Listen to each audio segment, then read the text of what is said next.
আসসালামাইকুম, hello everyone. আপনাদের সাথে নতুন একটা রেসিপি নিয়ে হাজির হলাম। আজকে আমি রান্না করব সবজি, মিক্স সবজি যেটাকে বলে। তো এখানে আমি ফুলকপি, নতুন আলু নিছি, একটা মূলা নিছি, একটা শালগম নিছি।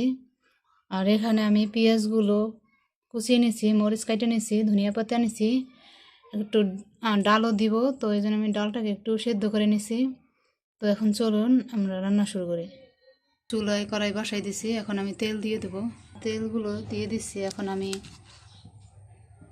পেঁয়াজ কুচি দিয়ে দেবো।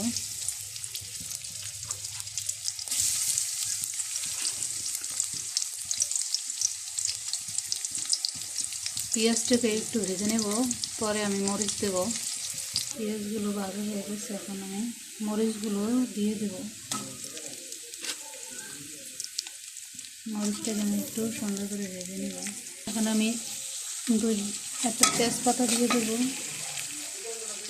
একটা চামচ হলুদ দিয়ে দেবো,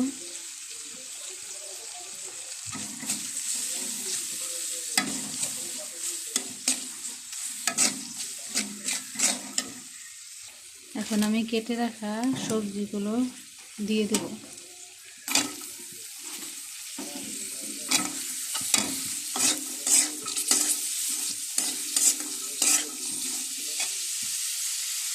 এটাকে আমি সুন্দর করে ঢেকে দিব। ঢেকে সেদ্ধ করে সুন্দর করে সবজিটা আমি রান্না করে নেব। সুন্দর সেদ্ধ হয়েছে, এখন এর ভিতরে আমি সেই সেদ্ধ করা ডালটা দিয়ে দেব। এটাকে এখন আমি সুন্দর করে মিক্স করে নেব। দেখুন হয়ে গেছে আমার সবজি রান্না করা। এখন আমি ধনিয়া পাতাগুলো দিয়ে দেব।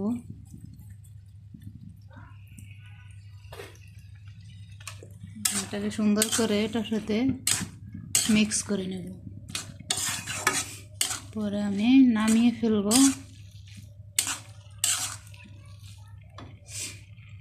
দেখুন হয়ে গেছে আমার মিক্স সবজি। এটা অবশ্যই আপনারা সবাই বাসায় ট্রাই করবেন। এটা খেতে এত মজা হয়, এত হয়, সুস্বাদু হয়, যেটা বলা যাবে না। তো আপনারা সবাই একবার হলেও ট্রাই করে দেখবেন যে সবজিটা কেমন লাগে। এটা আমি রুটি দিয়ে খাবার জন্য তৈরি করছি। তো অবশ্যই সবাই কমেন্টসে জানাবেন, আর আমার পেজটাকে বেশি বেশি ফলো দিবেন, শেয়ার দিবেন। আর আমার একটা ইউটিউব চ্যানেল আছে, সবাই সাবস্ক্রাইব করবেন। তো এ পর্যন্ত আল্লাহ হাফেজ, সবাই ভালো থাকবেন, সুস্থ থাকবেন। আবার কোনো নতুন রেসিপি নিয়ে হাজির হব।